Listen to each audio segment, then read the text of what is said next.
ರಾಜಧಾನಿ ಬೆಂಗಳೂರಿನಲ್ಲಿ ಪೊಲೀಸರು ಡ್ರಗ್ಸ್ ದಂಧೆಯೊಂದನ್ನು ಪತ್ತೆ ಹಚ್ಚಿದ್ದಾರೆ. ಕೋಟಿ ಮೌಲ್ಯದ ಎಂಡಿಎಂಎ ಕ್ರಿಸ್ಟಲ್ ಡ್ರಗ್ಸ್ ಸೀಸ್ ಮಾಡಿದ್ದಾರೆ. ಅಂತಾರಾಷ್ಟ್ರೀಯ ಮಟ್ಟದಿಂದ ಹಿಡಿದು ಬೆಂಗಳೂರಿನ ಗಲ್ಲಿವರೆಗೆ 3 ಲೇಯರ್ಗಳಲ್ಲಿ ಆಪರೇಟ್ ಆಗ್ತಿದ್ದ ಖತರ್ನಾಕ್ ಜಾಲವನ್ನ ಪೊಲೀಸರು ಭೇದಿಸಿ 8 ಜನ ಆರೋಪಿಗಳ ಹೆಡೆಮುರಿ ಕಟ್ಟಿದ್ದಾರೆ. ಸೀರೆ ಐರನ್ ಟೇಬಲ್ ಒಳಗಿಟ್ಟು ಡ್ರಗ್ಸ್ ಸಪ್ಲೈ, 34 ಕೋಟಿ ಮೌಲ್ಯದ ಎಂಡಿಎಂಎ ಡ್ರಗ್ಸ್ ಸೀಜ್, 8 ಜನ ಅಂತಾರಾಷ್ಟ್ರೀಯ ಪೇಡ್ಲರ್ಸ್ ಅರೆಸ್ಟ್. ಸಿಲಿಕಾನ್ ಸಿಟಿ ಬೆಂಗಳೂರನ್ನು ಡ್ರಗ್ಸ್ ಮುಕ್ತವಾಗಿಸಲು ಹೆಬ್ಬಾಳ ಪೊಲೀಸರು ನಡೆಸಿದ ಆಪರೇಷನ್ನಲ್ಲಿ ಬೃಹತ್ ಮಾದಕ ಜಾಲವೊಂದು ಪತ್ತೆಯಾಗಿದೆ. 3 ಲೇಯರ್ಗಳಲ್ಲಿ ಅತ್ಯಂತ ಇಂಟೆಲಿಜೆಂಟ್ ಆಗಿ ನೆಟ್ವರ್ಕ್ ಹೊಂದಿದ್ದ ಅಂತಾರಾಜ್ಯ ಮಾದಕ ಜಾಲವನ್ನು ಹೆಬ್ಬಾಳ ಪೊಲೀಸರು ಧ್ವಂಸ ಮಾಡಿದ್ದಾರೆ.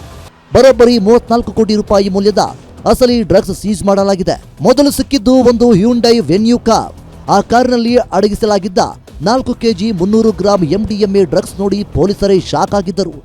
ತಕ್ಷಣವೇ ಕಾರಿನಲ್ಲಿದ್ದವರನ್ನು ವಶಕ್ಕೆ ಪಡೆದು ಪೊಲೀಸರು ತೀವ್ರ ವಿಚಾರಣೆ ನಡೆಸಿದಾಗ ಈ ಡ್ರಗ್ ಸಾಮ್ರಾಜ್ಯದ ಒಂದೊಂದೇ ಸತ್ಯಗಳು ಹೊರಬಂದಿವೆ. ಪೊಲೀಸ್ ಸ್ಟೇಷನ್ ವ್ಯಾಪ್ತಿಯಲ್ಲಿ ಕೇಸ್ ರಿಜಿಸ್ಟರ್ ಆಗಿ ಅದಕ್ಕೆ ಲಿಂಕ್ ಅಂದ್ರೆ ನಮ್ದು ಎವಿಡೆನ್ಸಸ್ ಆಧಾರದ ಮೇಲೆ ಟೋಟಲ್ 8 ಜನಕ್ಕೆ ಮತ್ತೆ ಅವರು ಅರೆಸ್ಟ್ ಮಾಡಿದರು. 8 ಜನ ಪೈಕಿ 6 ಜನ ಡೆಲ್ಲಿಯಿಂದ ಅರೆಸ್ಟ್ ಮಾಡಿದರು, 2 ಬೆಂಗಳೂರಲ್ಲಿ. 6 ಜನ ಯಾರು ಡೆಲ್ಲಿಯಿಂದ ಅರೆಸ್ಟ್ ಮಾಡಿದ್ರು ಅವರು 3 ಜನ ಫಾರಿನರ್ಸ್, 3 ಜನ ಡೆಲ್ಲಿ ಅವರು. ಒಟ್ಟು 8 ಜನ ಆರೋಪಿ ಅರೆಸ್ಟ್ ಮಾಡಿ ಯಶಸ್ವಿಯಾಗಿ ಅವರು 17 KG 400 gram.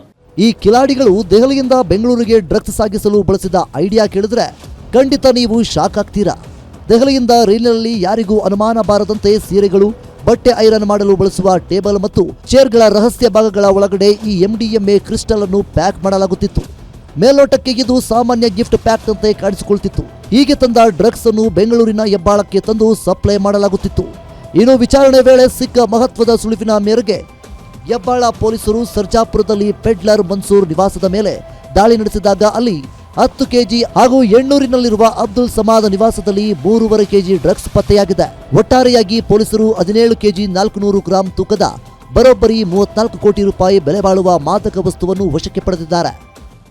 Bengaluru city police ಅವರು ತುಂಬಾ ಒಳ್ಳೆ ಕೆಲಸ ಆಗಿದೆ. ಅದಕ್ಕೆ ನಾನು ನಮ್ಮೆಲ್ಲ north division DCP Shri Nemagouda ಮತ್ತು ಜಾಯಿಂಟ್ ಸಿಪಿ ಶ್ರೀ ವಂಶೀಕೃಷ್ಣ ಮತ್ತು ಅವ್ರದ್ದು ತಂಡದ ಎಲ್ಲ ಇನ್ಸ್ಪೆಕ್ಟರ್ಸ್, ಸಬ್ inspectors, ASIs, HCs, PC, WHCPCs ಎಲ್ಲರಿಗೆ ತುಂಬ ಒಳ್ಳೆ ಕೆಲಸ ಮಾಡಿದ್ದಕ್ಕೆ ನಾನು ಅಭಿನಂದನೆ ಹೇಳ್ತಾ ಇದ್ದೀನಿ. ಜೊತೆಗೆ ಇದರಲ್ಲಿ ಟೆಕ್ನಿಕಲ್ ಎವಿಡೆನ್ಸಸ್ ಆಧಾರ ಮೇಲೆ ತುಂಬ ಒಳ್ಳೆ ಕೆಲಸ ಆಗಿದೆ. ಯಾಕೆಂದರೆ ಕೆಲವು ಲೈವ್ ಆಪರೇಷನ್ಸ್ ಆಗಿದೆ. ಅಲ್ಲಿ ಸಾಕಷ್ಟು ನಮಗೆ ಡೆಲ್ಲಿ ಪೊಲೀಸ್ ಮತ್ತು ಇನ್ನಿತರ ಅಲ್ಲಿ ಯಾವ ಪೊಲೀಸ್ಗೆ ನಾವು ಹೆಲ್ಪ್ ಕೇಳಿದ್ದೀವಿ, ಎಲ್ಲರೂ ಹೆಲ್ಪ್ ಕೊಟ್ಟಾದ್ಮೇಲೆ ಇದು ಯಶಸ್ವಿ ಆಯಿತು. ಈ ಇಡೀ ಜಾಲದ ಹಿಂದೆ 3 ಲೇಯರ್ನ ಅಂತಾರಾಷ್ಟ್ರೀಯ ಲಿಂಕ್ ಇತ್ತು. ವಿದೇಶದಿಂದ ದೆಹಲಿಗೆ ಡ್ರಗ್ಸ್ ತರಿಸುತ್ತಿದ್ದ ಸೆನೆಗಲ್ನ ಡನ್ಫಾ ಗೆರಾಲ್ಟ್, ತಂಜೇನಿಯಾದ ಮೆಗ್ರಾತ್, ನೈಜೀರಿಯಾದ ಒಬಿಯಾನಿಸ್ ರೀಟಾ ಮೊದಲ ಲೇಯರ್ನಲ್ಲಿದ್ದರು. ದೆಹಲಿಯಿಂದ ಬೆಂಗಳೂರಿಗೆ ರೈಲಿನಲ್ಲಿ ಸಾಗಿಸುತ್ತಿದ್ದ ರೀನಾ ಯಾದವ್, ದೇವಶೀಶ್ ಬ್ಯಾನರ್ಜಿ, ಧೀರಜ್ 2ನೇ ಲೇಯರ್ನಲ್ಲಿದ್ದರು. ಬೆಂಗಳೂರಲ್ಲಿ ಗ್ರಾಹಕರಿಗೆ ಸಪ್ಲೈ ಮಾಡುತ್ತಿದ್ದ ಲೋಕಲ್ ಪೆಡ್ಲರ್ಸ್ ಮೊಹಮ್ಮದ್ ಮನ್ಸೂರ್ ಮತ್ತು ಅಬ್ದುಲ್ ಸಮಾದ್ 3ನೇ ಲೇಯರ್ನಲ್ಲಿದ್ದರು. ಸದ್ಯ ಈ 8 ಜನ ಆರೋಪಿಗಳು ಈಗ ಕಂಬಿ ಎಣಿಸುತ್ತಿದ್ದಾರೆ. SK Manjunath, crime bureau, guarantee news.